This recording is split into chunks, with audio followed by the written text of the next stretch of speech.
Hello everyone. आज हम start करेंगे स्टीरियो आइसोमरिज्म। चलो,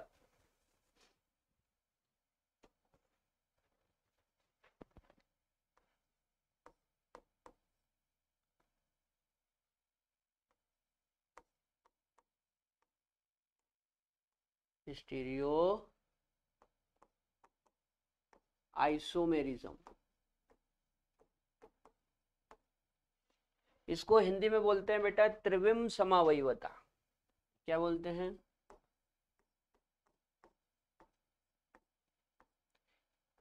त्रिविम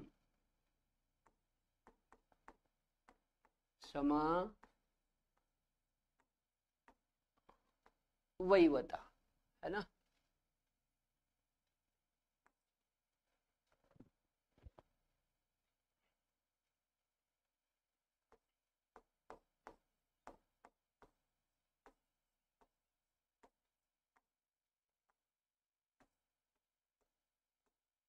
त्रिविम समावयवता, सुनो क्या होता है।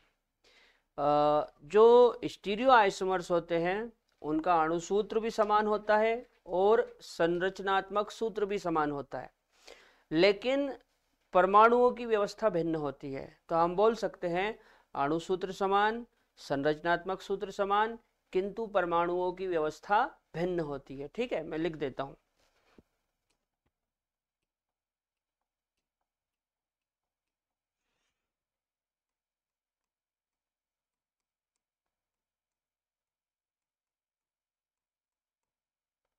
अणु सूत्र समान,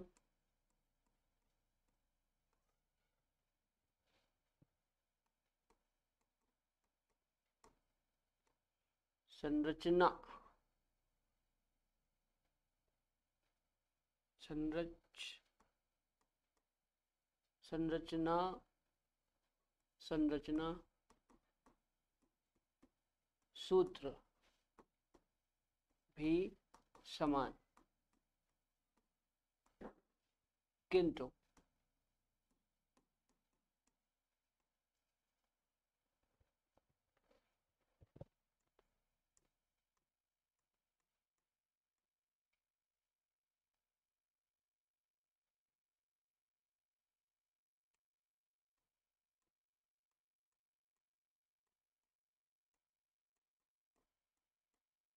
परमाणुओं परमाणुओं मतलब एटम्स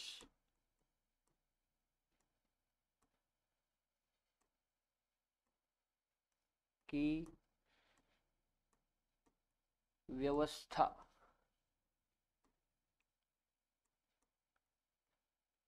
भिन्न होती है। ठीक है बेटा, अणु सूत्र समान होता है, संरचना सूत्र भी समान होता है, किंतु परमाणुओं की व्यवस्था भिन्न होती है। ठीक है, अब हम इसके टाइप देख लेते हैं।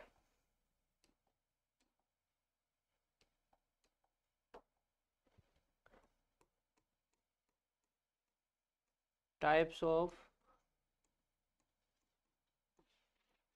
स्टीरियो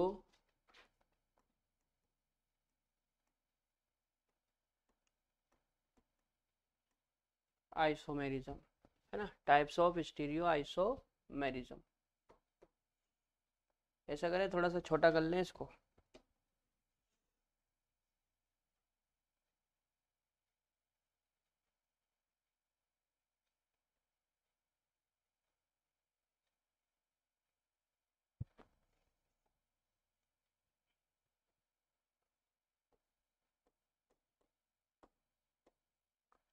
स्टीरियो आइसोमेरिज्म, ठीक है। ये जो स्टीरियो आइसोमेरिज्म होती है, पहले तो इसके दो प्रकार होते हैं बेटा। कितने प्रकार होते हैं? दो। एक होता है कॉन्फ़िगरेशनल और एक होता है कॉन्फॉर्मेशनल। कॉन्फ़िगरेशनल,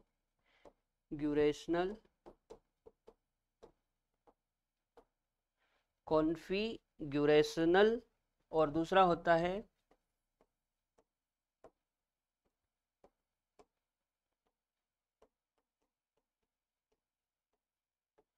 कॉन्फॉर्मेशनल, कॉन्फिगरेशनल और कॉन्फॉर्मेशनल। अब ये जो कॉन्फिगरेशनल है ना, इसके फिर दो टाइप होते हैं।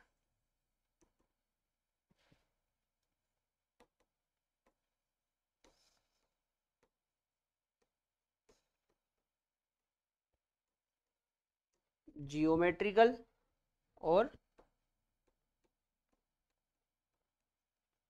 ऑप्टिकल। ठीक है, जियोमेट्रिकल और ऑप्टिकल। तो सबसे पहले हम जियोमेट्रिकल आइसोमेरिज्म पढ़ेंगे, उसके बाद ऑप्टिकल आइसोमेरिज्म और फिर कॉन्फॉर्मेशनल आइसोमेरिज्म। ठीक है, चलो एक एक करके देखते हैं।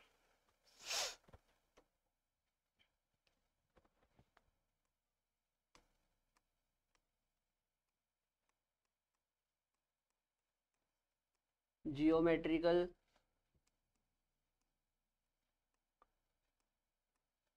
आइसोमेरिज्म, ठीक है, हिंदी में बोलते हैं ज्यामिति समावयवता। क्या बोलते हैं?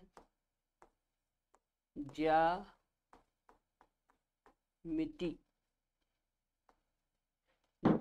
ज्यामिति समावयवता।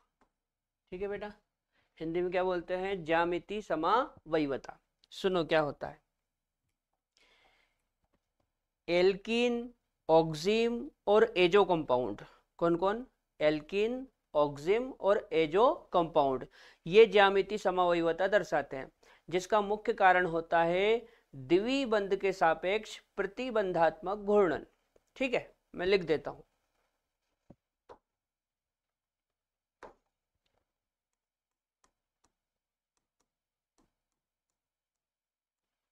Alkenes,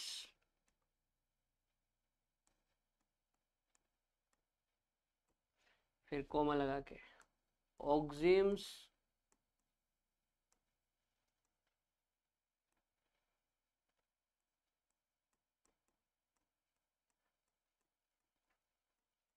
ऑक्सिम्स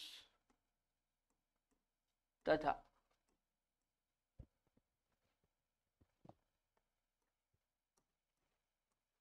azo compound,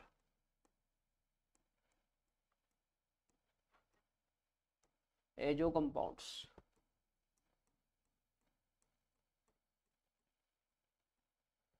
alkenes, oximes तथा एजो कंपाउंड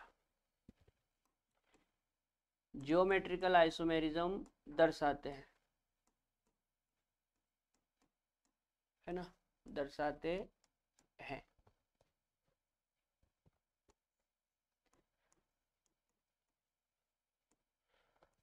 जिसका कारण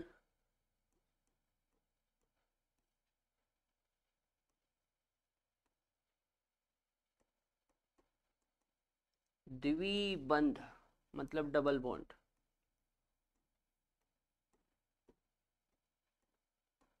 जिसका कारण द्विबंध मतलब डबल बॉन्ड के सापेक्ष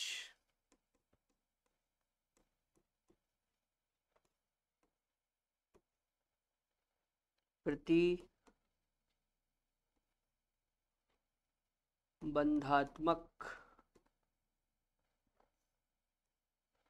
घूर्णन, इसको कहते हैं रेस्ट्रिक्टेड रोटेशन, रेस्ट्रिक्टेड रोटेशन।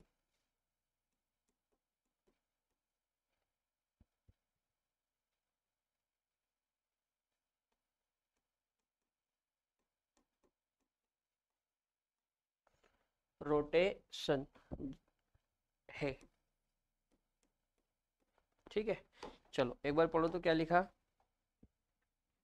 एक तो एल्कीन्स मतलब सी डबल बॉन्ड सी, एक ऑक्सिम्स मतलब C H double bond N O H, तथा एजो कंपाउंड, एजो कंपाउंड मतलब N double bond N, geometrical isomerism दर्शाते हैं, जिसका कारण द्विबंध मतलब डबल बॉन्ड के सापेक्ष प्रतिबंधात्मक घूर्णन, प्रतिबंधात्मक घूर्णन को बोलते हैं बेटा रेस्ट्रिक्टेड रोटेशन है। ठीक है, अब ये प्रतिबंधात्मक घूर्णन क्या होता है ये अपने को आगे समझ में आएगा, है ना।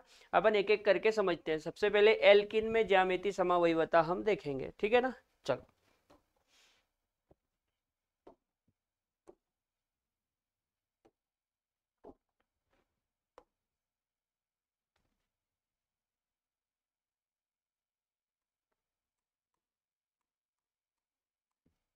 एल्किन में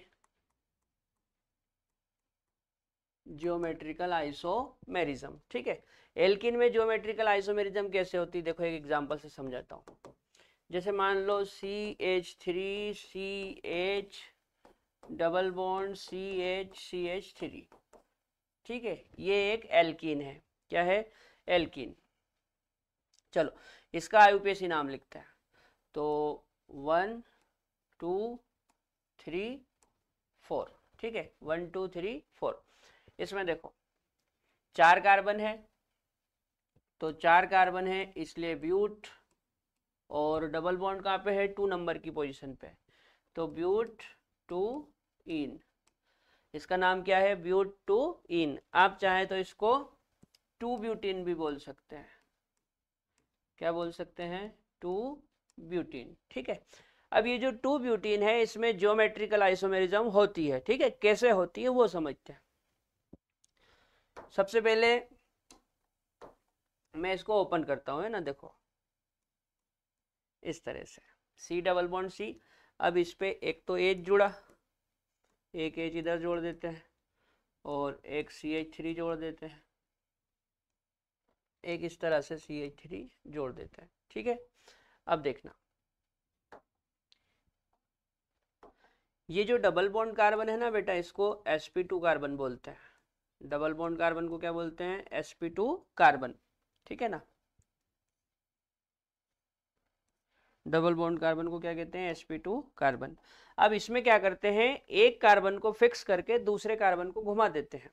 एक कार्बन को फिक्स करके दूसरे कार्बन को घुमा देते हैं। जैसे मान लो इसको तो फिक्स कर दिया, इसको तो फिक्स कर दिया, है ना, तो वैसा का वैसे ही। लेकिन जब इसको घुमाऊंगा तो H ऊपर चला जाएगा और CH3 नीचे आ जाएगा,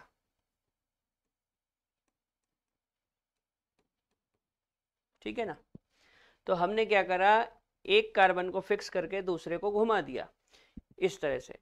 तो इसको बोलते हैं रेस्ट्रिक्टेड रोटेशन या द्विबंध के सापेक्ष प्रतिबंधात्मक घूर्णन, ठीक है। अब इस स्ट्रक्चर का नाम वही 2 ब्यूटीन है।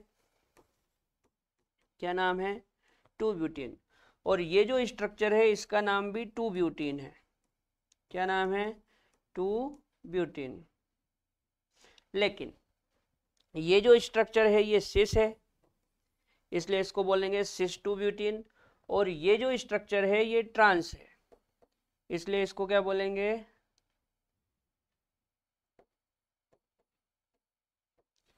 इसको बोलेंगे ट्रांस 2 ब्यूटीन। क्या बोलेंगे? Trans 2 butene. सिस और ट्रांस कैसे देखते हैं वो भी मैं समझाऊंगा आपको, है ना। और ज्योमेट्रिकल आइसोमेरिज्म एल्कीन में कब होगी कब नहीं होगी वो भी समझाऊंगा। पहले आप ये नोट कर लो। आप चाहो तो मैं यहाँ पे नंबर दे सकता हूँ, ये 1, ये 2, है ना, ये 3 और ये 4। ऐसा कैसे इसमें होगा? 1 2 3 और ये 4, ठीक है। चलो आगे बढ़ते हैं।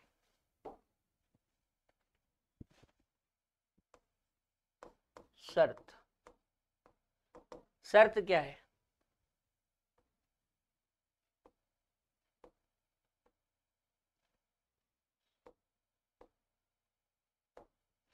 शर्त ये है बेटा कि एल्कीन में जो दोनों डबल बॉन्ड कार्बन है उन दोनों डबल बॉन्ड कार्बन पर डिफरेंट डिफरेंट एटम या ग्रुप जुड़े होना चाहिए, ठीक है। ऐसा यदि होता है तो ज्योमेट्रिकल आइसोमेरिज्म होगी, वरना नहीं होगी, ठीक है। मैं लिख देता हूं।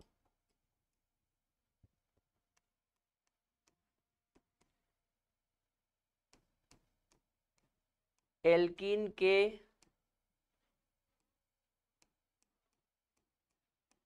दोनों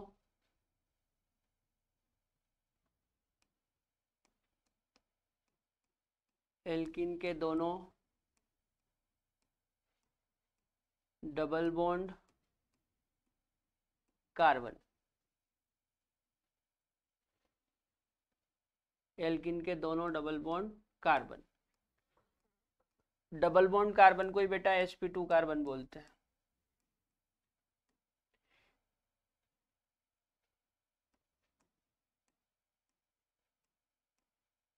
sp2 कार्बन, एल्कीन के दोनों डबल बॉन्ड कार्बन ब्रैकेट में sp2 कार्बन पर दो भिन्न समूह या एटम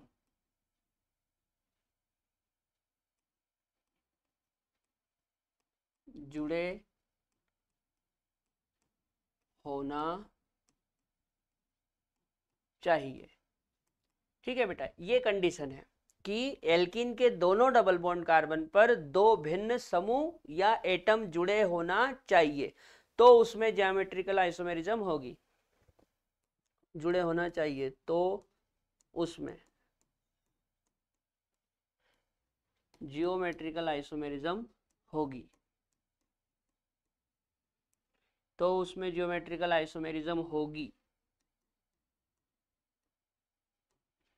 अन्यथा नहीं। तो उसमें ज्योमेट्रिकल आइसोमेरिज्म होगी, अन्यथा नहीं। ठीक है, इसको अपन ऐसा करते हैं, एक टेबल से समझते हैं ना। तो टेबल के लिए दो पार्टीशन कर ले।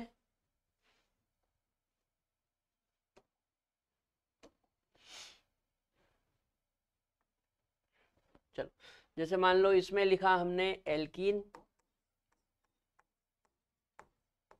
और इसमें लिखा जियोमेट्रिकल आइसोमेरिज्म। ठीक है, जैसे मान लो मैंने एक कंपाउंड बनाया C डबल बॉन्ड C और इस पे इस तरह से एच जोड़ दिया और यहाँ पे भी एच जोड़ दिए। ठीक है, दूसरा कंपाउंड बनाया C डबल बॉन्ड C, इस पे एक तरफ CH3 जोड़ा, एक तरफ H जोड़ा और यहाँ पे दोनों H जोड़ दिए। ठीक है, फिर तीसरा कंपाउंड बनाया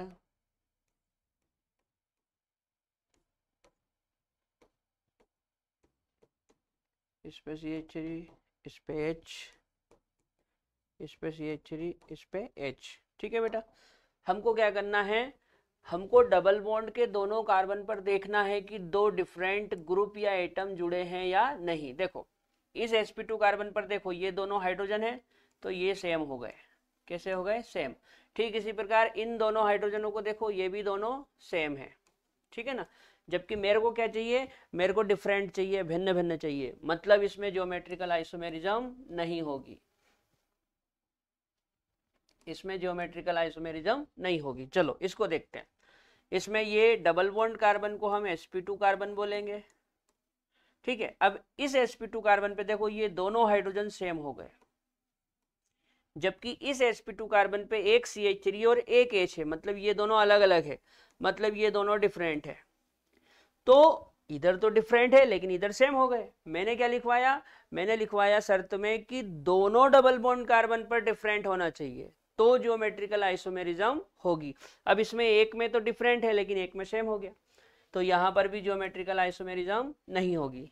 लेकिन यदि हम इसमें देखें तो ये हमारा sp2 कार्बन और ये हमारा sp2 carbon, double bond carbon को sp2 कार्बन कहते हैं क्योंकि उसमें sp2 संकरण आता है। अब आप देखो इस sp2 कार्बन पर ये दोनों डिफरेंट है, एक CH3 और एक H है, दोनों अलग अलग है, ये दोनों डिफरेंट हो गए। ठीक उसी प्रकार इस sp2 कार्बन पर भी ये दोनों अलग अलग है, ये CH3 और ये H, मतलब दोनों कैसे हैं? डिफरेंट है, मतलब इस कंपाउंड में ज्योमेट्रिकल आइसोमेरिज्म होगी। तो ज्योमेट्रिकल आइसोमेरिज्म की क्या कंडीशन है? डबल बॉन्ड के दोनों कार्बन पर दो अलग अलग ग्रुप या एटम जुड़े होना चाहिए। ठीक है, नोट करो।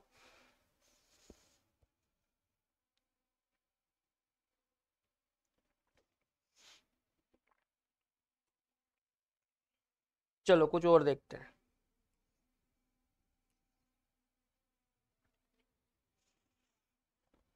फिर से एल्किन्स, एल्किन्स और इधर ज्योमेट्रिकल आइसोमेरिज्म। ठीक, चलो जैसे मान लो C डबल बॉन्ड C और इस पे फ्लोरीन लगा दिया, इस पे क्लोरीन लगा दिया, लेकिन इस पे हमने दोनों फ्लोरीन लगा रखे हैं। फिर C डबल बॉन्ड C, इस पे फ्लोरीन, इस पे क्लोरीन, इस पे फ्लोरीन, इस पे क्लोरीन, है ना। फिर एक कंपाउंड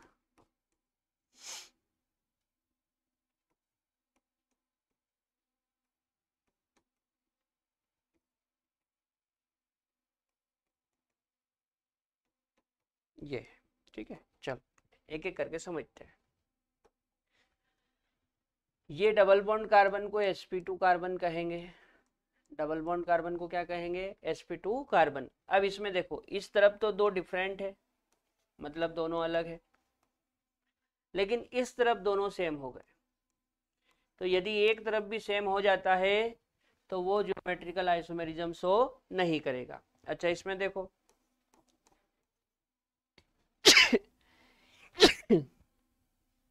ये double bond carbon sp2 carbon हो गया। अब इस कार्बन पे देखो, ये दोनों फ्लोरीन, ये फ्लोरीन और क्लोरीन अलग अलग है, मतलब डिफरेंट है। ठीक उसी प्रकार यहाँ पे एक फ्लोरीन एक क्लोरीन, तो ये दोनों भी कैसे हैं? डिफरेंट। ठीक है, इन दोनों का कंपेयर नहीं करना है कि भैया इस पे भी फ्लोरीन क्लोरीन, इस पे भी फ्लोरीन, ऐसा नहीं देखना है। केवल ये देखो कि क्या इस पे दोनों अलग है? हाँ अलग है। क्या इस पे ये दोनों अलग है? हाँ अलग है। तो ये ज्योमेट्रिकल आइसोमेरिज्म शो करेगा। ठीक है, ठीक उसी प्रकार यहाँ पे देखो, ये जो sp2 कार्बन है, इस पे एक फिनाइल है और एक हाइड्रोजन है, मतलब दोनों डिफरेंट है।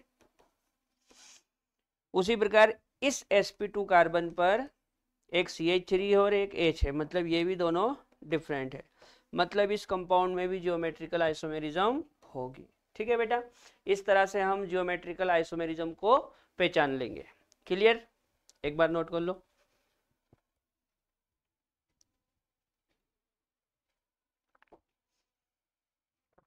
चलो अब कुछ क्वेश्चन देख लेते हैं अपन।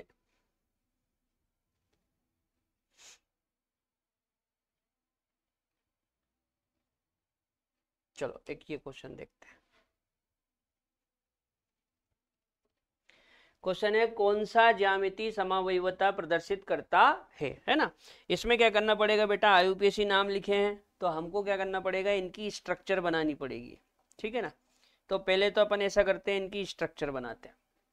देखो स्ट्रक्चर बनाना बहुत आसान है, कुछ नहीं करना। देखो सबसे पहले आप ये देखो कि इसमें रूट वर्ड क्या है, तो 1 डाइफिनाइल 1 ब्यूटीन।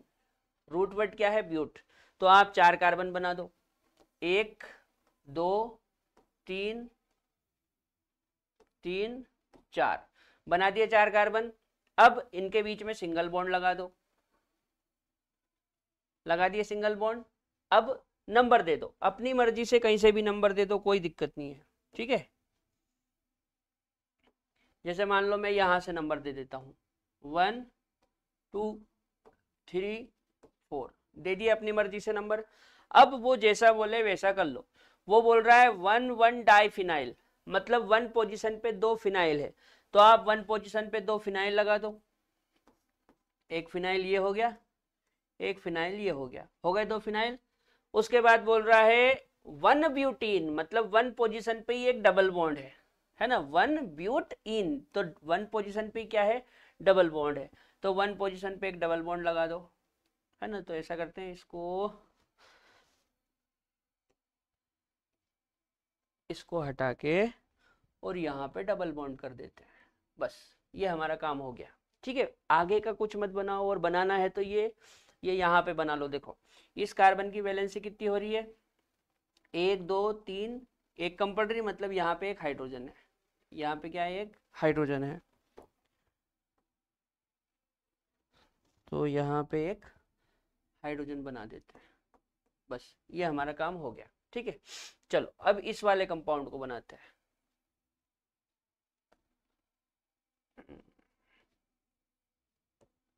ठीक है, देखो इसमें सबसे पहले रूट वर्ड देखो, तो ब्यूट, मतलब इसमें भी 4 कार्बन है, 1 2 3 4, बना दिए 4 कार्बन। उसके बाद सिंगल बॉन्ड लगा दो, लगा दिए सिंगल बॉन्ड, अपनी मर्जी से नंबर दे दो, कोई दिक्कत नहीं। चलो यहाँ पे 1 दे दिया, 1 2 3 4 दे दिया। अच्छा अब देखो, इसके बाद वो बोल रहा है 1 1 डाई फिनाइल, मतलब इसमें भी 1 पोजीशन पे 2 फिनाइल है, तो 1 पोजीशन पे 2 फिनाइल लगा दो, 1 पोजीशन पे 2 फिनाइल लगा दो, तो एक फिनाइल ये हो गया, एक फिनाइल ये हो गया, हो गया। अब बोल रहा है 1 1 डाइफिनाइल 2 ब्यूटीन, मतलब 2 पोजीशन पे डबल बॉन्ड है, तो हम यहाँ पे डबल बॉन्ड लगा देते हैं, हो गया डबल बॉन्ड। ठीक है ना। अच्छा अब 2 पोजीशन पे डबल बॉन्ड है, ठीक है। अच्छा अब इस 2 नंबर की पोजीशन पे देखो डबल बॉन्ड है, तो यहाँ पे वैलेंसी पूरी कर लो, यहाँ पे एक हाइड्रोजन आएगा, ठीक उसी प्रकार इस तरफ एक हाइड्रोजन आएगा। ठीक है। अच्छा ये फर्स्ट स्ट्रक्चर का है, ये सेकंड का है, ठीक है, इसका यहाँ बना लेते हैं। चलो इसमें भी देखो, इसमें भी इस वाले स्ट्रक्चर में भी रूट वर्ड ब्यूट है, यानी कि 4 कार्बन बनाने हैं, तो 1 2 3 4 बना दिए 4 कार्बन। अपनी मर्जी से सिंगल बॉन्ड लगाओ, ये लगा दिए, अपनी मर्जी से नंबर दो, 1 2 3 4 दे दिया।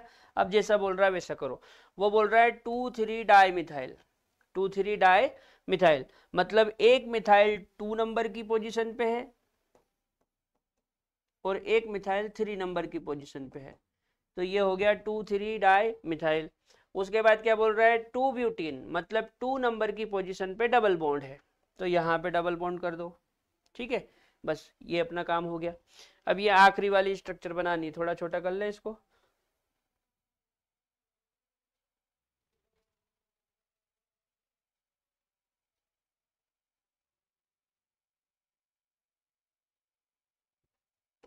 देखो ये आखिरी वाली स्ट्रक्चर देखो, इसमें क्या बोल रहा है बेटा, इसमें भी देखो रूट वर्ड ब्यूटी है, मतलब 4 कार्बन को नंबर मिला तो अपनी मर्जी से 4 कार्बन बना लो, बना लिए। अपनी मर्जी से इनमें सिंगल बॉन्ड लगा दो, लगा दिए। अब जैसा बोल रहा है वैसा करो। वो बोल रहा है 3 फिनाइल, अच्छा पहले नंबर तो दो, किधर से भी दे दो नंबर, है ना, कोई दिक्कत नहीं, 1 2 3 4 ये नंबर दे दिए। अब क्या बोल रहा है 3 फिनाइल, मतलब 3 नंबर की पोजीशन पे फिनाइल लगा है, तो यहाँ पे फिनाइल लगा दो, पीएच लगा दिया फिनाइल। अब बोल रहा है 1 ब्यूटीन, मतलब 1 पोजीशन पे डबल बॉन्ड है, यहाँ पे डबल बॉन्ड लगा दो, लगा दिया।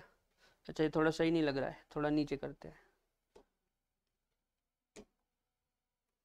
ये डबल बॉन्ड हो गया। ठीक है, अब डबल बॉन्ड के दोनों कार्बन पे बैलेंसी पूरी कर लो, तो देखो अभी इसकी 2 बैलेंसी हो रही, 2 कम पड़ रही, तो हम अपनी मर्जी से 2 हाइड्रोजन लगाएंगे, लगा दिए। इसी प्रकार यहाँ पे कम पड़ रही है, यहाँ पे एक हाइड्रोजन लगा दो। ठीक है, ये हो गया।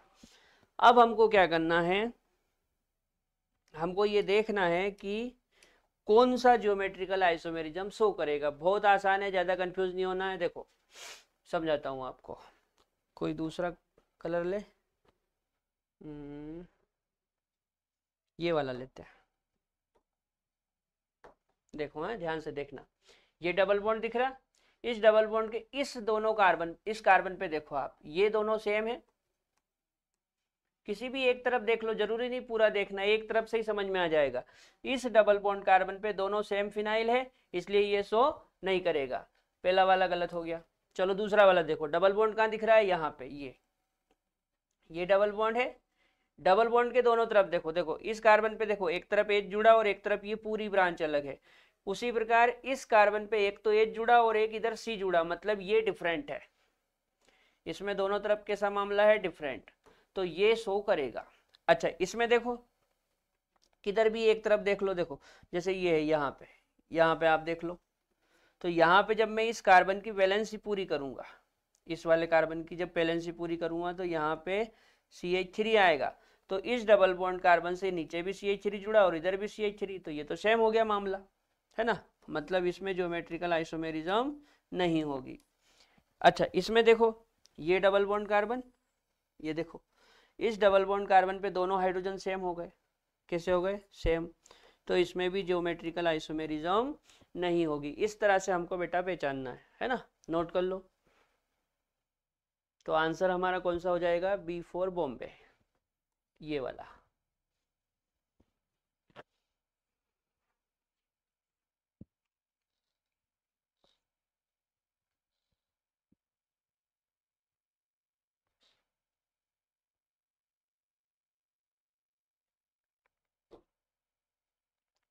चलो आगे पढ़ते हैं। एक और क्वेश्चन है, कौन सा ज्यामिति समावयवता प्रदर्शित करता है। इसमें हमको क्या करना है, देखो इस तरह के क्वेश्चन में इस तरह से हम देखेंगे। आप क्या करो, ये डबल बॉन्ड दिख रहा है ये यहाँ पे, तो इसको सीधा ऐसा बीच में से काट दो, काट दिया।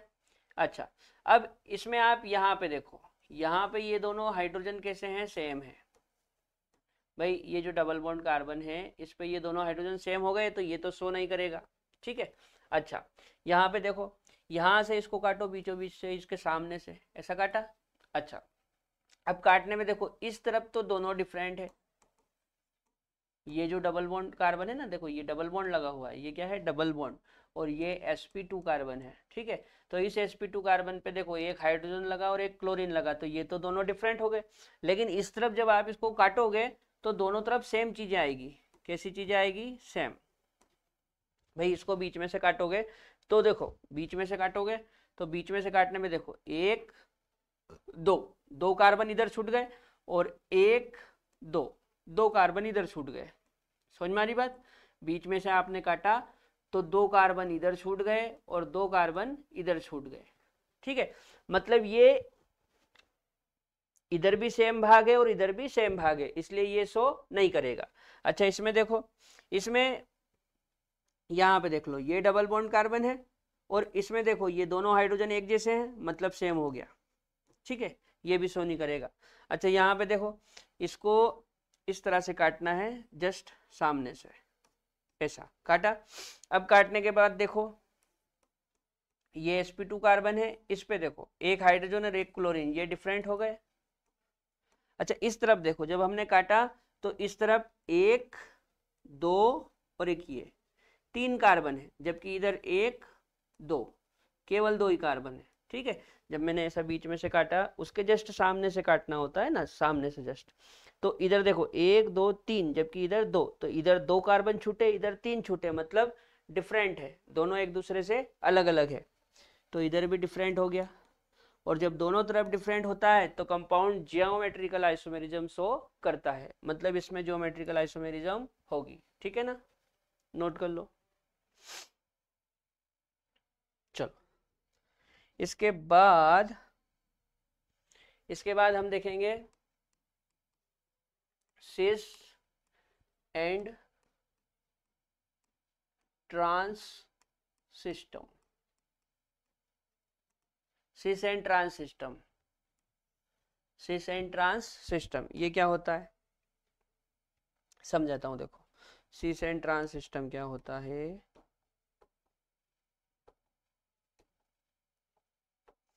जैसे मान लो एक कंपाउंड मैंने बनाया C डबल बॉन्ड C, यहाँ पे C डबल OH लगा दिया, यहाँ पे भी C डबल OH लगा दिया, ठीक है, और इस तरफ H लगा दिया और इस तरफ H लगा दिया, ठीक है।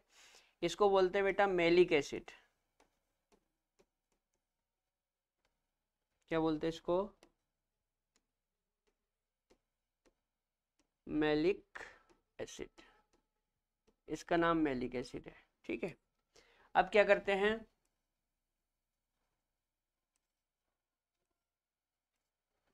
अब क्या करते हैं, इसको एक तरफ से फिक्स करके दूसरी तरफ से घुमा देते हैं, तो ये इस तरह से बनेगा।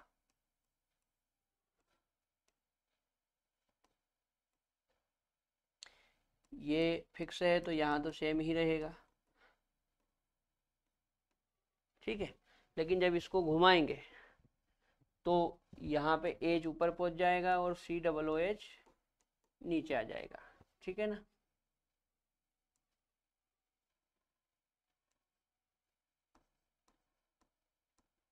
ये इसको बोलते हैं फ्यूमेरिक एसिड, फ्यूमेरिक एसिड, ठीक है। अब देखो इसमें, देखो आप मैलिक एसिड में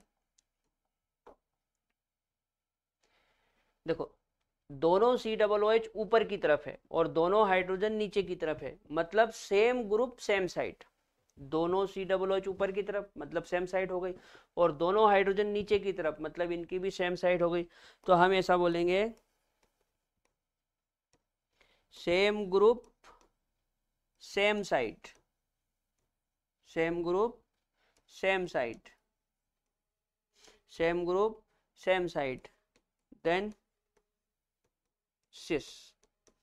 जब सेम ग्रुप सेम साइड होता है तो उसको सिस कहते हैं। क्या कहते हैं? सिस।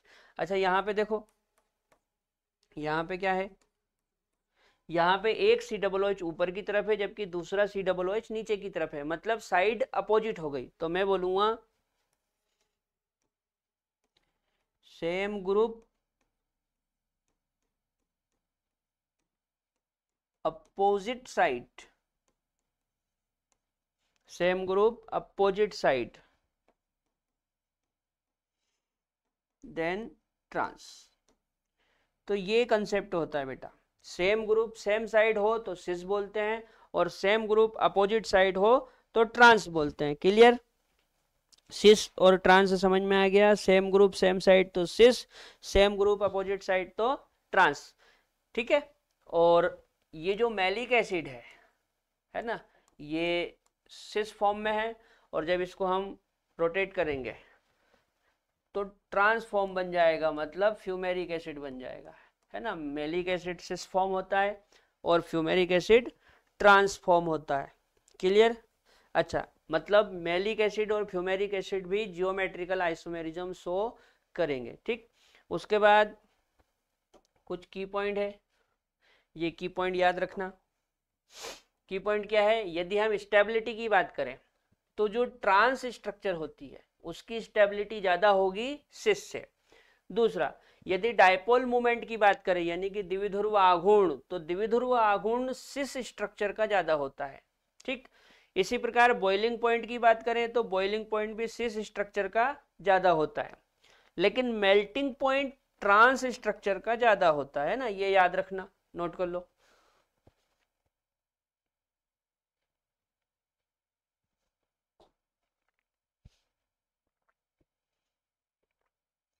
चलो आगे बढ़ते हैं। इसके बाद एक देखेंगे हम EZ सिस्टम, EZ सिस्टम।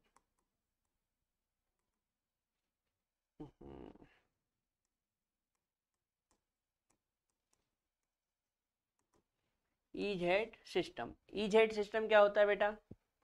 देखो समझाता हूँ EZ सिस्टम क्या होता है। सबसे पहले हम क्या करेंगे, जैसे मान लो इस तरह से एल्कीन है ना, और एल्कीन से कोई भी ग्रुप या एटम जुड़े हुए हैं, कोई भी ग्रुप या एटम जुड़े हुए हैं, तो हम उनको क्या करेंगे, हम उनको नंबर देंगे। जैसे मान लो यहाँ पे 1 दिया,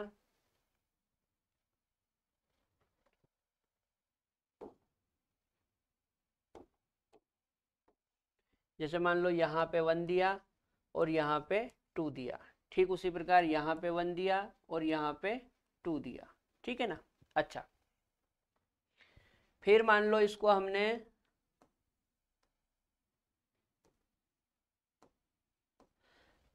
इस वाले कार्बन को हमने क्या करा, फिक्स कर दिया। जैसे ये sp2 कार्बन है और ये भी sp2 कार्बन है, तो इस कार्बन को हमने फिक्स कर दिया और इसको घुमा दिया, ठीक है।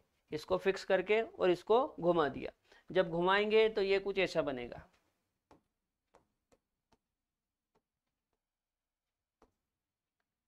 नंबर कुछ इस तरह से हो जाएंगे, जैसे ये तो फिक्स था तो यहाँ पे तो नंबर वैसे ही रहेंगे, लेकिन हमने इसको घुमा दिया तो 2 नंबर ऊपर पहुंच जाएगा और 1 नंबर नीचे आ जाएगा। ठीक है, अब यहाँ पे देखो कंसेप्ट क्या है, same number same side,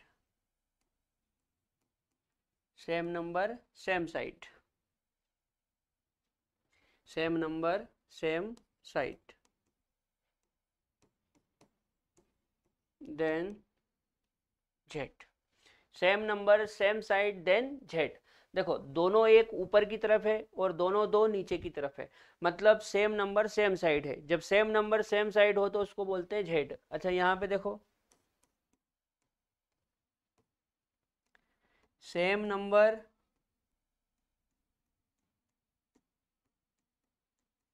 opposite side, same number opposite side then ई।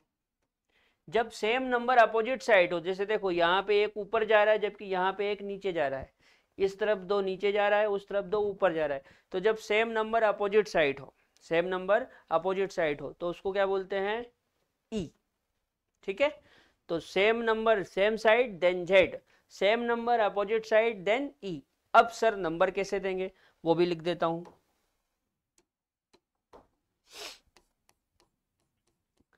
Number atomic weight, number atomic weight, number atomic weight के अनुसार दिए जाते हैं, दिए जाते हैं, नंबर एटॉमिक वेट के अनुसार दिए जाते हैं।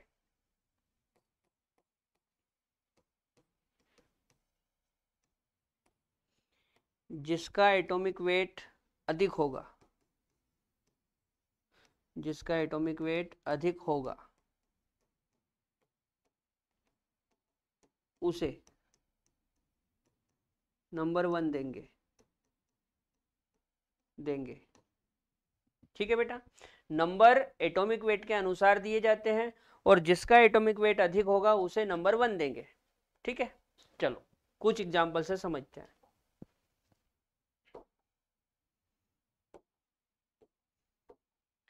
जैसे मान लो एक कंपाउंड ये बनाया,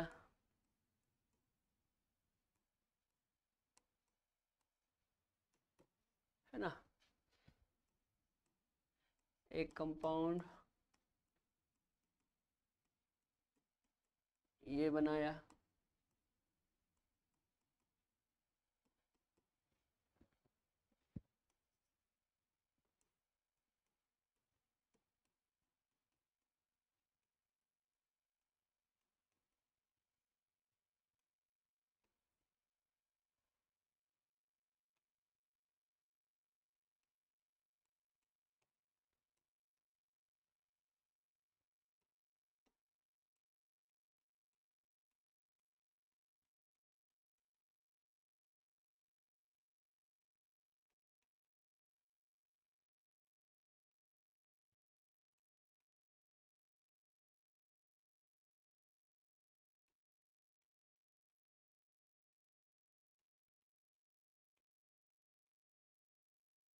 एक मान लो ये बना दिया। ठीक है, अब हमको सबसे पहले क्या करना है, हमको सबसे पहले इनको नंबर देना है। ठीक है, नंबर किस तरह से देंगे, देखो बहुत आसान है, मैंने क्या सिखाया कि जिसका एटॉमिक वेट अधिक होगा उसको 1 देंगे। ठीक, अच्छा फ्लोरीन और क्लोरीन में से क्लोरीन का वेट ज्यादा होता है इसलिए इसको 1 देंगे और इसको 2 देंगे। ठीक है, ब्रोमीन और आयोडीन में से आयोडीन का वेट ज्यादा होता है इसलिए इसको 1 देंगे, इसको 2 देंगे। ठीक है, सेम नंबर सेम साइड आ गया मतलब जेड। अच्छा यहाँ पे देखो क्या करना है, हमको पहला एटम देखना है, तो यहाँ पे पहला एटम ऑक्सीजन है जबकि यहाँ पे पहला एटम कार्बन है, तो ऑक्सीजन और कार्बन में से ऑक्सीजन का वेट ज्यादा होता है इसलिए ऑक्सीजन को 1 देंगे, कार्बन को 2 देंगे। यहाँ पे देखो, यहाँ पे इसमें यदि मैं देखूं तो कार्बन जुड़ा है जबकि यहाँ पे हाइड्रोजन, तो कार्बन को 1 देंगे और इसको 2 देंगे। यहाँ पे देखो, यहाँ पे भी सेम नंबर सेम साइड मतलब ये भी जेड है। अच्छा, इसमें देखो यहाँ पे इससे कार्बन जुड़ा तो यहाँ पे कार्बन जुड़ा और यहाँ पे क्लोरीन, तो क्लोरीन को 1 देंगे, कार्बन को 2। भाई क्लोरीन का वेट ज्यादा होता है, कार्बन की तुलना में क्लोरीन का वेट ज्यादा होता है। यदि आपको वेट के बारे में नॉलेज नहीं है तो आप पीरियोडिक टेबल से वेट सीखें, ठीक है। अच्छा, तो क्लोरीन का ज्यादा होता है तो क्लोरीन को 1, कार्बन को 2। यहाँ पे देखो, यहाँ पे यदि मैं देखूं तो यहाँ पे कार्बन है, यहाँ पे भी कार्बन है। अब अगला आइटम हमको हाइड्रोजन नहीं देखना है ना, हाइड्रोजन को तभी देखते हैं जब कोई दूसरा आइटम ना हो। यदि दूसरा एटम मौजूद है तो हम हाइड्रोजन को नहीं देखेंगे, ठीक है। हाइड्रोजन को प्रायोरिटी बिल्कुल नहीं देते हैं, हाइड्रोजन को तभी देखना है जब कोई दूसरा एटम हो ही नहीं, ठीक है। तो यहाँ पे भी पहला कार्बन और यहाँ पे भी पहला कार्बन, फिर यहाँ पे अगला ऑक्सीजन और यहाँ पे भी अगला ऑक्सीजन, फिर आगे देखेंगे तो इसमें हाइड्रोजन है जबकि इसमें एक और ऑक्सीजन है, तो मैं इसको 1 दूंगा और इसको 2 दूंगा, ठीक है। इसमें भी देखो सेम नंबर सेम साइड आ रहा है, सेम नंबर सेम साइड आ रहा है, मतलब ये भी क्या है, जेड। अच्छा, इसमें देखो यहाँ पे ये क्लोरीन जुड़ा जबकि यहाँ पे कार्बन जुड़ा, तो क्लोरीन और कार्बन में से कार्बन का ज्यादा होता है, इसलिए कार्बन को 1, क्लोरीन को 1, कार्बन को 2। यहाँ पे देखो, यहाँ पे इस कार्बन से इधर नाइट्रोजन जुड़ा और इधर ऑक्सीजन जुड़ा, तो नाइट्रोजन और ऑक्सीजन में दोनों में से ऑक्सीजन का वेट ज्यादा होता है, तो मैं ऑक्सीजन को 1 दे दूंगा और नाइट्रोजन को 2 दे दूंगा। यहाँ पे देखो, यहाँ पे नंबर अपोजिट हो गए, सेम नंबर अपोजिट साइड, इसलिए ये क्या है, ये हो गया ई, ठीक है बेटा। तो सेम नंबर सेम साइड आता है तो जेड बोलेंगे, सेम नंबर अपोजिट साइड आता है तो ई बोलेंगे, ठीक है ना। अच्छा, एक काम की बात बताता हूँ आपको, याद रखना, जो जो जेड होता है ना उसको आप सिस भी कह सकते हैं, जो जेड होता है उसको आप सिस कह सकते हैं, और जो ई होता है उसको आप ट्रांस कह सकते हैं, ठीक है। याद रहेगी बात, जो जेड होता है उसको आप क्या कह सकते हैं, सिस भी कह सकते हैं, जेड को क्या कह सकते हैं, सिस भी कह सकते हैं, और जो ई होता है उसको आप ट्रांस भी कह सकते हैं, ठीक है। नोट करो।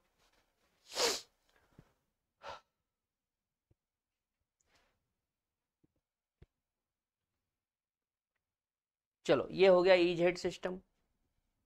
यहाँ पे क्वेश्चन देख लेते हैं अपन। अगला देखो, जैसे मान लो बॉन्ड लाइन नोटेशन देखना आपको, अरे यार कलर को हटा नहीं दो,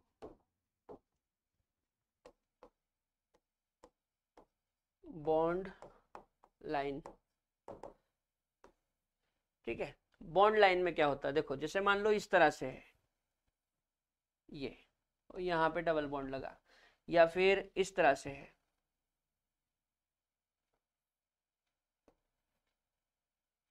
ये, ठीक है। तो हमको क्या करना है, हमको जैसे ये बॉन्ड है तो इसको थोड़ा सा ऊपर खींच दो, ऐसा, ये बॉन्ड है तो इसको थोड़ा सा ऊपर खींच दो, ठीक है। अब इसमें देखो दोनों डैश सेम साइड है, मतलब ये सिस स्ट्रक्चर है, ये कैसी है, सिस। इसमें देखो ये बॉन्ड है, इसको थोड़ा सा ऊपर खींच दो और ये वाले बॉन्ड को थोड़ा सा नीचे खींच दो, इस तरह से। तो इसमें देखो ये ऊपर जा रहा है, ये नीचे आ रहा, मतलब साइड अपोजिट हो गई, तो ये क्या है, ये ट्रांस है, ये क्या है, ट्रांस है। इस तरह से हम सिस और ट्रांस बॉन्ड लाइन में पता कर सकते हैं। जैसे मान लो एक क्वेश्चन है, मान लो एक क्वेश्चन है इस तरह से, CHO है ना, और ये ठीक। अच्छा, ये CHO है। अब मेरे को पता है कि जो CHO है वो फंक्शनल ग्रुप है, CHO क्या है, फंक्शनल ग्रुप है, ठीक है ना। अब यदि कार्बन फंक्शनल ग्रुप वाला है तो हम उसके कार्बन को 1 देते हैं, तो यहाँ पे 1 देंगे, यहाँ पे 2 दे देंगे, यहाँ पे 3 दे देंगे, यहाँ पे 4 दे देंगे, यहाँ पे 5 दे देंगे और यहाँ पे 6 दे देंगे। तो टोटल 6 कार्बन को नंबर मिला है इसलिए हेक्स हो जाएगा, टोटल 6 कार्बन को नंबर मिला इसलिए क्या हो जाएगा, हेक्स, ठीक है, हेक्स हो गया। उसके बाद 2 नंबर की पोजीशन पे डबल बॉन्ड है, तो हेक्स 2 इन, हेक्स 2 इन हो गया। उसके बाद 1 नंबर की पोजीशन पे CHO है तो 1 अल, तो क्या नाम हुआ, हेक्स 2 इन 1 अल। अब देखो ये कैसा दिख रहा है, सिस जैसा दिख रहा है कि ट्रांस जैसा दिख रहा है। देखो डबल बॉन्ड के दोनों तरफ, देखो डबल बॉन्ड के दोनों तरफ ये भी बॉन्ड नीचे आ रहा है और ये भी नीचे आ रहा है, मतलब इस तरह से बन रहा है, यानी कि ये सिस है। तो मैं इसके आगे लिख सकता हूं सिस। तो ये क्या हो गया, सिस हैग्स 2 इन 1 अल। आप इसको ऐसे भी लिख सकते हैं, पहले सिस, सिस के बाद ये नंबर उठा के आगे पटक लो 2, उसके बाद हैग्स और इन, और आखिरी का ई और 1 हटा के अल लगा दो। तो क्या नाम हो गया, सिस 2 हेक्सिनल। क्या नाम हो गया, सिस 2 हेक्सिनल। यदि मैं इसको ऊपर की तरफ कर दूं, इस CHO को ऐसा है ये न्यू, इसको यदि ऊपर कर दूं तो नाम वही रहेगा, बस सिस की जगह क्या हो जाएगा, ट्रांस। ठीक है, याद रखना। चलो आगे बढ़ते हैं। इसके बाद बेटा हम लोग देखेंगे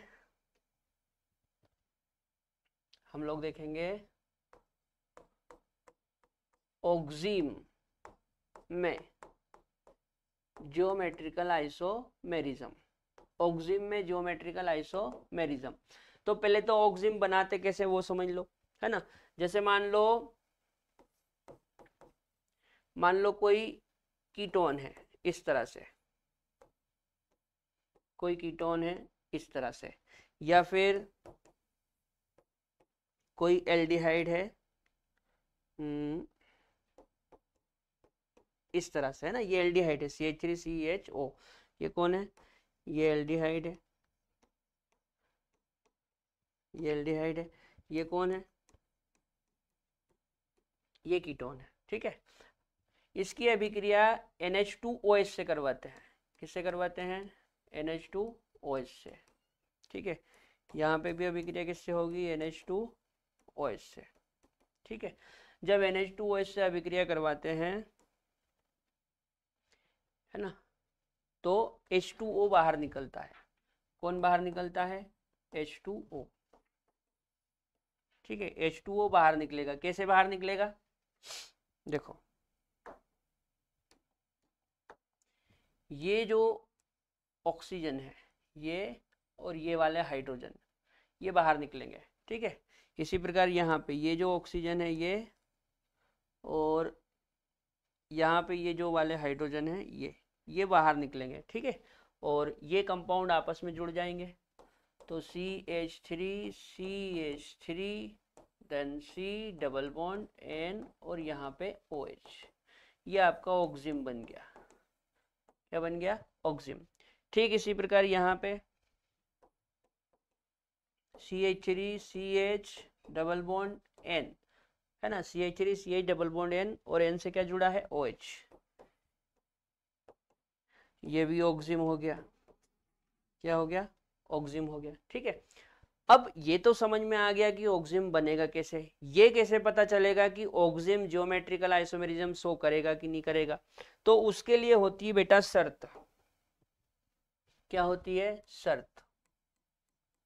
शर्त क्या है, शर्त ये है कि डबल बॉन्ड कार्बन पर जो दोनों ग्रुप या दोनों एटम जुड़े हैं वो डिफरेंट होना चाहिए। ठीक है,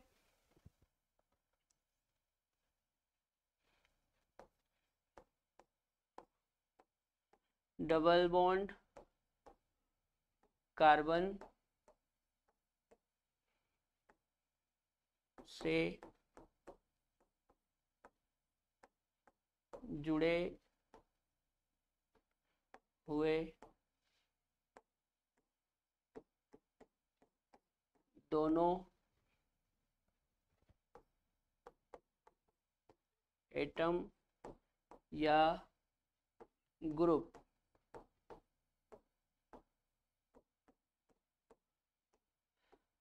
भिन्न होना चाहिए। ठीक है, ये शर्त हो जाएगी, ये शर्त होना चाहिए पूरी, है ना। डबल बॉन्ड कार्बन से जुड़े हुए दोनों एटम या ग्रुप भिन्न होना चाहिए, है ना। कैसे भिन्न होना चाहिए, देखो एग्जांपल से समझते हैं, पार्टीशन करके बताता हूं आपको। दो पार्टीशन कर लेते हैं ना। देखो जैसे यहाँ पे लिखा हमने ऑक्सीम और यहाँ पे लिखा ज्योमेट्रिकल आइसोमेरिज्म। ठीक है अच्छा, ऑक्सिम में जैसे मान लो मैं एक ऑक्सिम बनाता हूँ, CH3 CH3 C double bond N और OH, ठीक है। ये वाला ऑक्सिम कीटोन से बना है बेटा, है ना। अच्छा, एक और बनाते हैं, HHC double bond N OH, है ना। और भी कोई बना लो, या इस तरह से बना लो, CH3 CH double bond NOH, ठीक है। हमको क्या करना है, हमको डबल बॉन्ड कार्बन पे देखना है कि दोनों ग्रुप डिफरेंट है या नहीं है ना। दोनों ग्रुप डिफरेंट है या नहीं है। आप चाहो तो यहाँ पे पीएच भी लगा सकते हो, जैसे ये पीएच और ये भी पीएच, ठीक है ना। अच्छा, बात को समझना है। इस डबल बॉन्ड कार्बन पे जो दोनों ग्रुप जुड़े हैं वो दोनों सेम हैं। दोनों कैसे हैं, दोनों सेम हैं। और मैंने क्या लिखा, भिन्न होना चाहिए, मतलब ये ज्योमेट्रिकल आइसोमेरिज्म शो नहीं करेगा। अच्छा, इसमें देखो, इसमें भी डबल बॉन्ड कार्बन पे जो दोनों ग्रुप जुड़े हैं वो सेम है। कैसे हैं, सेम है, मतलब इसमें भी ज्योमेट्रिकल आइसोमेरिज्म नहीं होगी। अच्छा, इस पे देखो, इसमें डबल बॉन्ड कार्बन पे जो दोनों जुड़े हुए हैं वो डिफरेंट है। कैसे हैं, डिफरेंट। एक CH3 है और एक H है, मतलब इसमें ज्योमेट्रिकल आइसोमेरिज्म होगी। इस प्रकार हम ऑक्सिम में ज्योमेट्रिकल आइसोमेरिज्म देखेंगे। नोट करो। चलो आगे बढ़ते हैं।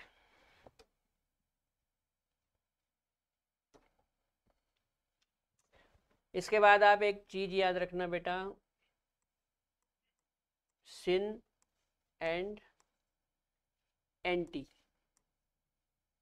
सिन and anti system, syn and anti system, ये क्या होता है।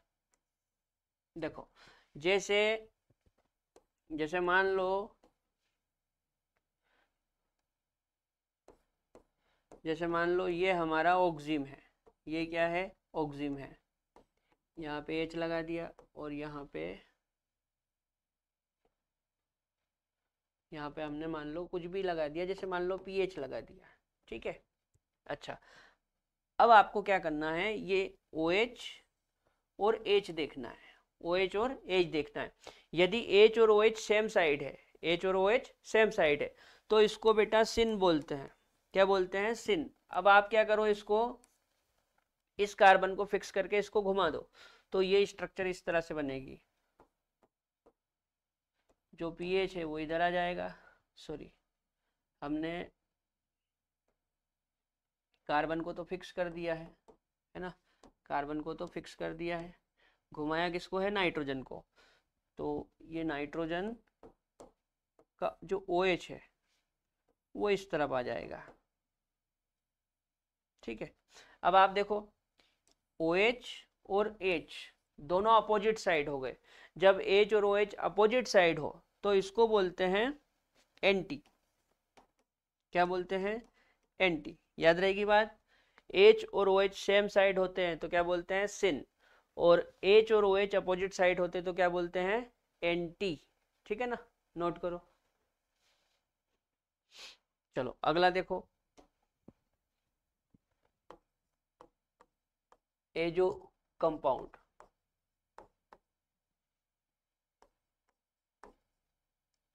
एजो कंपाउंड,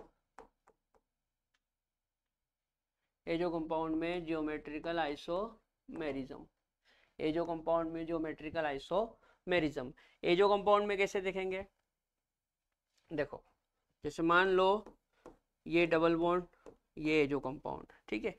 इसमें एक तरफ पीएच लगा और इस तरफ भी पीएच लगा, इस तरफ इसमें लोन पेयर होता है इस तरह से, ठीक है, ये इस तरह से।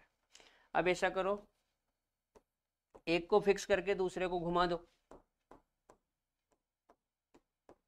है ना, एक को फिक्स करके दूसरे को घुमा दो।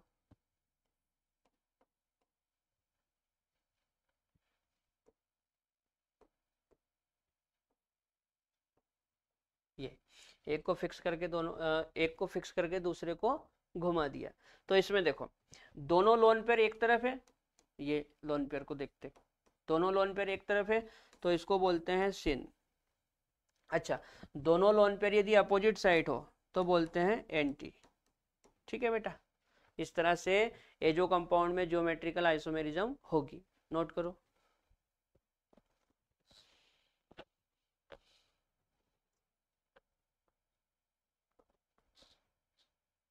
चलो अगला देखो, साइक्लोएल्केन। साइक्लोएल्केन में ज्योमेट्रिकल आइसोमेरिज्म। साइक्लोएल्केन में ज्योमेट्रिकल आइसोमेरिज्म कैसे देखेंगे? देखो उसके लिए पहले मैं कुछ डिजाइन बताता हूं आपको। जैसे मान लो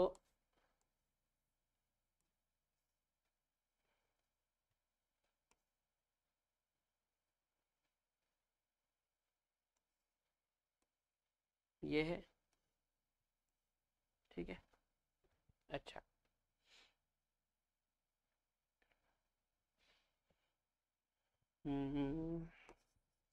दूसरा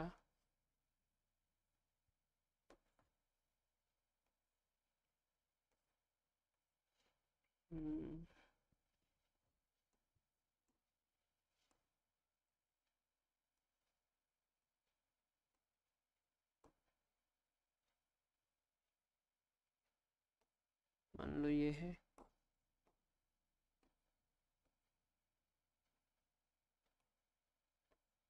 मान लो ये, ठीक है। चलो ध्यान से समझना है ना। जैसे मान लो इसमें मैंने एक जोड़ा H, एक जोड़ दिया OH, ठीक है। ठीक उसी प्रकार यहाँ पे एक जोड़ा H, सॉरी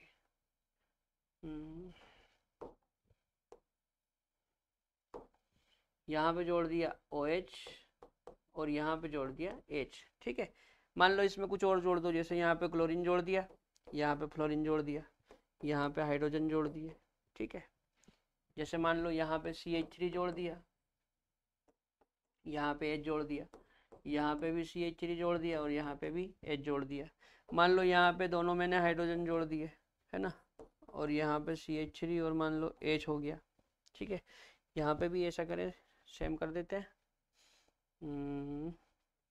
मान लो इस पोजीशन पे मैंने एक फ्लोरीन ही जोड़ दिया, ठीक है। अब बात को समझना, कैसे पता करेंगे? देखो इस कार्बन पे देखो और इस कार्बन पे देखो, क्या इस कार्बन पे ये दोनों अलग अलग ग्रुप है? हाँ अलग अलग है, एक OH है एक H है। क्या इस पे ये दोनों अलग अलग है? हाँ अलग अलग है, ठीक है। मतलब इसमें ज्योमेट्रिकल आइसोमेरिज्म होगी, वही देखना है, डिफरेंट डिफरेंट देखना है दोनों कार्बन पे। अच्छा, ये सिस है या ट्रांस है? तो सीधी सी बात है, देखो इसमें OH इस तरफ है जबकि इसमें OH इस तरफ है, तो अपोजिट साइड हो गई। इसमें OH इस तरफ, इसमें OH इस तरफ, अपोजिट साइड हो गई। तो ये बेटा ट्रांस है, ये क्या है? ये ट्रांस है। अच्छा इसमें देखो, इसमें इस कार्बन पे देखो और इस कार्बन पे देखो, है ना, इस पे देखो और इस पे देखो।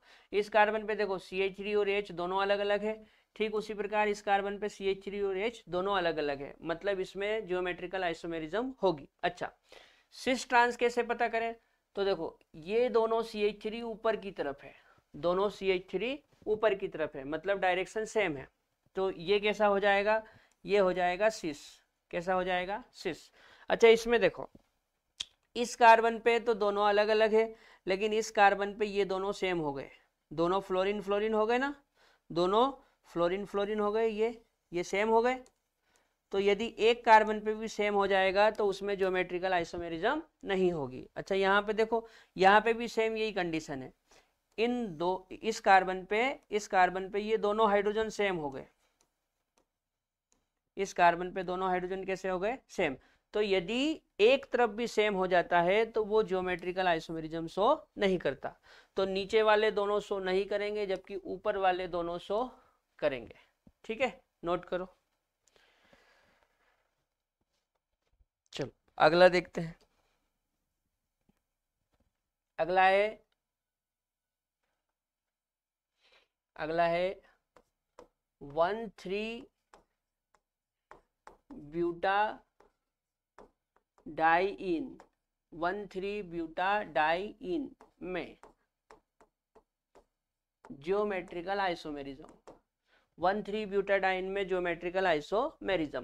पहले तो आप 1,3-ब्यूटाडाइन बनाओ, तो 1,3-ब्यूटाडाइन ये होता है बेटा CH2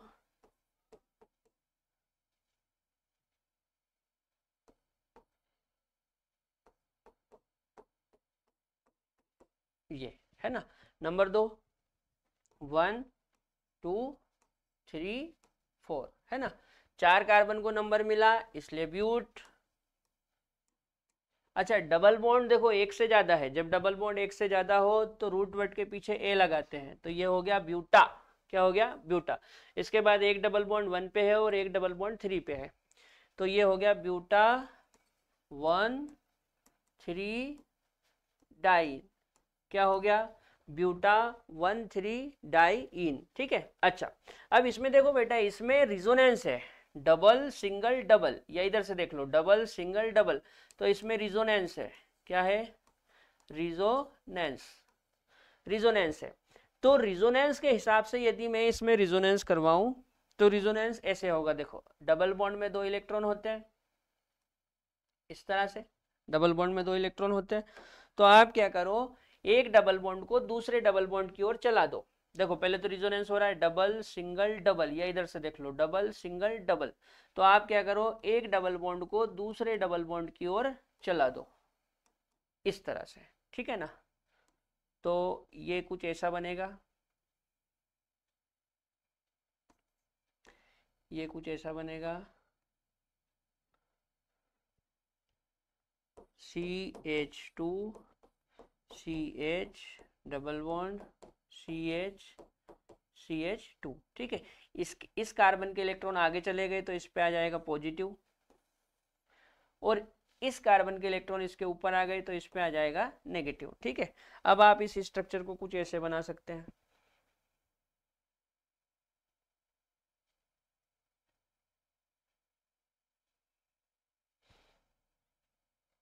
इस स्ट्रक्चर को कुछ ऐसे बना सकते हैं।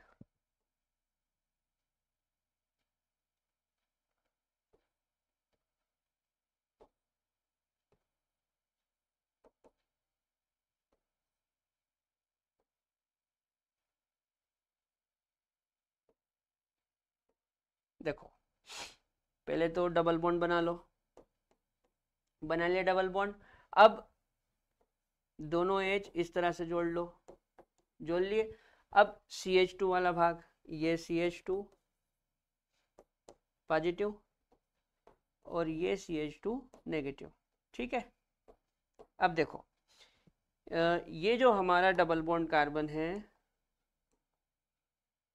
ये जो हमारा डबल बॉन्ड कार्बन है, इस पे देखो ये अलग है और ये अलग है, मतलब दोनों डिफरेंट डिफरेंट है। ठीक उसी प्रकार हमारा जो ये डबल बॉन्ड कार्बन है sp2, इस पे ये CH2 अलग है और ये हाइड्रोजन अलग है, मतलब दोनों तरफ डिफरेंट डिफरेंट ग्रुप जुड़े हुए हैं, तो इसमें ज्योमेट्रिकल आइसोमेरिज्म होगी। अब यदि आप एक को फिक्स करके दूसरे को घुमा दोगे तो एक और डिजाइन बन जाएगा।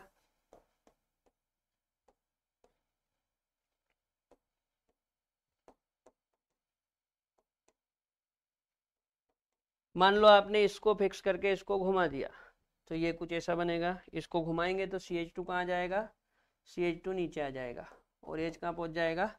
ऊपर पहुँच जाएगा। ठीक है बेटा, तो इसमें देखो ये H को देख लो, दोनों H अपोजिट साइड हो गए तो ये ट्रांस हो जाएगा, ये कैसा हो जाएगा? ट्रांस। और इसमें दोनों H सेम साइड है इसलिए ये कैसा हो जाएगा? ये सिस हो जाएगा। ठीक है, नोट करो।